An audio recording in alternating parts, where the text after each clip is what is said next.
Hi, this is Aisha Sarwari and welcome to another episode of Conversations at Jazz. Today we have Kazim Mujtaba here today. Thank you for joining us at Conversations at Jazz. Thank you for having me here. You're one of the, I think, earliest sort of employees of Jazz, and then you left for I think Qatar it was, and then you came back. So would you repeat sort of customers type hote na, they really believe in the brand and your marketing. So is that true? I started off my career in Jazz back in '98. So whenever you start a first job, as you said about the brands, whenever you have buy a first brand, there is a bit of a legacy, bit of an association. So I always enjoyed my time reflecting back. I had a couple of years back in Jazz. So when I came over here, it was very nostalgic, and it's been an amazing ride, amazing journey so far. A lot of people say that Jazz, which was Mobilink back then versus Jazz today, are two different companies. Do you feel that? It is. I think it's just the sheer scale, because at that time the industry was very small. When I was there, the company had less than 1 million customers, and now close to 60 million customers. The whole perspective, the focus, the approach, everything has just changed. So like not just in terms of the office architecture where you had like closed doors and big offices for bigger people and smaller offices for smaller people and big chairs for big people and small chairs for small people. Yeah, it was like that. But also the architecture in terms of what the leadership thinks of everybody's contribution. Yes, definitely. That I think the whole management team, the CEO, the vision they had, not just on achieving the company targets, whether it is financial, non-financial, it was also focusing very heavily on the culture and our values. And you can actually tell from the interaction with the people. Everyone is very approachable because the person could be the CEO or could be a CXO is sitting right next to you. And it's an open dialogue, open culture sort of a place now, which I think makes one of the unique selling points of Jazz in the corporate sector. Do you think that change came about because of leadership's mindset? Do you think that came about because of processes? Like, did we digitalize ourselves internally as well? Or do you think like top down wo culture change aaya? It has to start from the top, because if the process or the mindset is not there, it doesn't really matter if you make it digital, because you will have a broken process and you'll just make it a broken digital process. Which year would you say that change happened mostly? I think it started maybe 3 to 4 years back.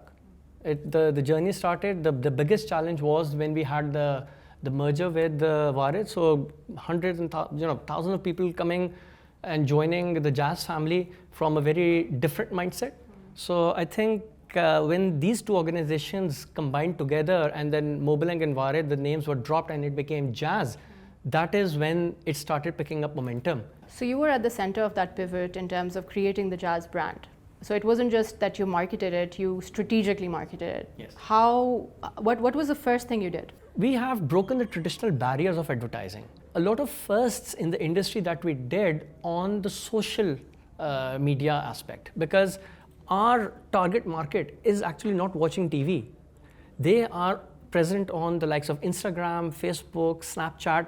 So we started focusing our budgets and focus more on these avenues rather than going the traditional route. Did you face resistance when you made this strategy shift? The criticism or trolling is rampant. But if you are sending the right message to the right audience, then the relevance and the return is worth it. But it's a relatively new approach. So say, for example, you put something out on social media and there's massive something we call reputational loss of the brand. How would you deal with that? We are extra careful when anything is launched on social media, just to see what kind of impacts it will have. So we are very careful of the fact that our communication is respectful to all the people that we are talking to. There's a lot of focus on inclusion, right? Is that something you personally believe is very important? Whether it is on the age part, whether it is income diversity, gender diversity, we try to have, again, as I said, it depends on the campaign and the target market, but gender diversity is something very important. It is not going to be skewed one way or the other. There has to be a balance. When you said income, diversity, so there's this product called Bima, which I particularly like, and those ads were very, very strong. Yes, Bima is, we have a partnership with a company called Milvik. Through collaboratively, we have launched this product. We have right now life insurance product and hospitalization product. Pretty soon we are going to go into OPD, going to doctors, buying medicines, and the target market, as you very rightly said, is predominantly middle to lower income people who otherwise don't have access to insurance. What would, some of the more radical disruptive marketing techniques be in the future? For that, we are going to get into products that are going to be more relevant for the people. So more relevant is going to be hospitalization and outpatient. So now those things are something that you can actually be paying a very small premium and getting the benefit on literally every month if you have to. So that is how we will try to increase the size of the pie and have more people coming up and signing up on these things. And it particularly leads back to the idea of Jazz Financial Digital Services wellness, right? Yes. So it's really, so talk to us about that wellness concept. What does wellness mean? From wellness, I mean, insurance is just, I think, one part of it, of wellness. More things will be revealed slowly and gradually when the DFS product line is launched. What is the core of disruption when it comes to getting people to be persuaded to get something? You need to address the right need. So need assessment is something very critical. Then can you do something which is different from the others? Can you break the clutter, right? So we also do what the competition is offering.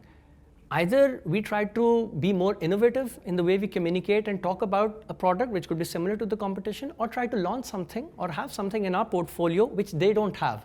So that creates a differentiation, right? And that is where we get an advantage in the market. What is something that's in the Jazz portfolio that makes you extremely proud? I think my favorite product is Jazz TV. That is something different.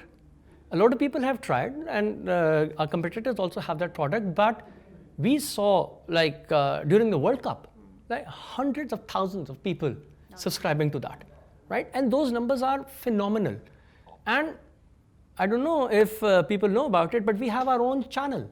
Like we have a deal with about 60 odd channels, which most of the channels that you are able to see on television are also, we have the rights to air it over our Jazz TV. Moving forward, we are going to be focusing a lot on Jazz TV and our own channel, try to get content within Pakistan so it is relevant to the people, which is exclusive to us, and then see how far we can take Jazz TV. That's pretty impressive. What are some of the characteristics in your own health and fitness routine that helped you professionally? A lot of dedication and consistency, right? If you just don't give up and keep on doing it, then ultimately you start mastering whatever it is. So were you always like this, or was there a turning point in your life where you were like, no, I need to really balance my life with work and health and fitness? When you start off your career, then yes, work takes priority. But then the last couple of years, I've tried, again, as I said, one of the great things of the way we work over here in this organization, it's a great work-life balance that Jazz provides to its employees. So I am able to pursue my hobbies and give my complete time and attention to office as well. Any message for Jazz? I think the message is that Jazz is going places. It is a journey. We are trying to occupy the space of being the best and the largest 4G service provider in Pakistan, because data is the future. Thank you, Kazim, for being with us here today, and we'll be in touch. And one last word from Kazim is please watch Jazz TV in the workplace. Thank you very much. Thank you for having me here. Yeah, sure. दुनिया को बता दो.